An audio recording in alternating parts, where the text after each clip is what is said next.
बल्कि इसकी फैमिली को मार कर इन लोगों ने उसे अडॉप्ट किया हुआ था, इसीलिए तो रिचर्ड इतने आराम से उसे मार पाया। इसके बाद ये तीनों अपने उसी घर में आ जाते हैं जिसमें वो रहने के लिए आए थे।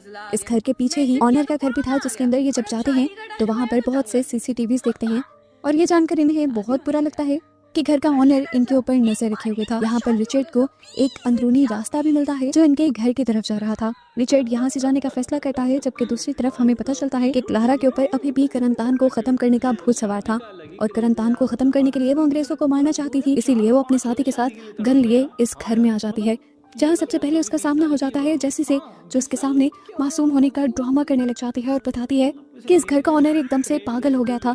उसने मेरे डैड और भाई के ऊपर हमला किया, यहाँ तक कि मेरे भाई को मार भी दिया। वो अभी भी हमारे पीछे पड़ा हुआ है, इसीलिए मैं उससे अपनी जान बचा रही हूँ। ये सुनकर वो आदमी जिसके हाथ में गन थी वो उसी ऑनर को घर में ढूंढने के लिए चला जाता है, लेकिन उस आदमी के जाने के बावजूद भी क्लारा को लग रहा था कि जैसे उससे झूठ बोल रही है, लेकिन जैसी उसे अपनी मासूम बातों में फंसा ही लेती है कि ये लोग मासूम हैं। थोड़ी ही देर में जोर से सूजन भी पास का दरवाजा खोलते हुए जेसी के पास आ जाती और ये दोनों मिलकर रोने का ड्रामा करने लग जाती हैं जैसे इनके ऊपर बहुत बड़ा जुल्म हुआ हो। यहाँ वो आदमी अब उस कमरे में भी पहुंच गया था जिस कमरे में इन्होंने ऑनर को मारा था।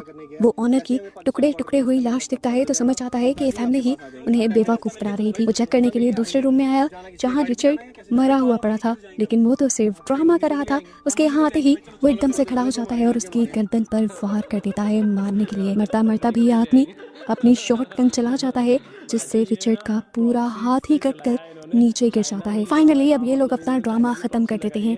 रिचर्ड अपने कटे हुए हाथ को लेकर नीचे आता है और बताता है, हाँ, यहाँ पर सभी लोगों को मारने के पीछे हम लोग ही हैं। ये सुनकर क्लारा को गुस्सा आ जाता है और वो जब इनको चाकू से मारने ही वाली थी तो पीछे से किसी ने क्लारा को ही सर पे शूट करके मार दिया। ये पुलिस ऑफिसर्स थे जिन्हें लगा कि क्लारा मासूम टूरिस्ट को मारना चाह रही है और ऐसे इतना कुछ बिगाड़ने के बावजूद भी ये लोग बच गए और बेकसूर बन गए। इन लोगों को रेस्क्यू करके यहाँ से ले जाते हैं, जबकि यूहान जिसने कुछ किया भी नहीं था उसे पुलिस इस सब का कसूरवार मानते हुए वहीं पर शूट कर देती है और रिचर्ड की फैमिली एक डेविल हंसी के साथ यहाँ से चले जाते हैं और इनको दिखाते हुए ही ये मूवी यहाँ खत्म हो जाती है।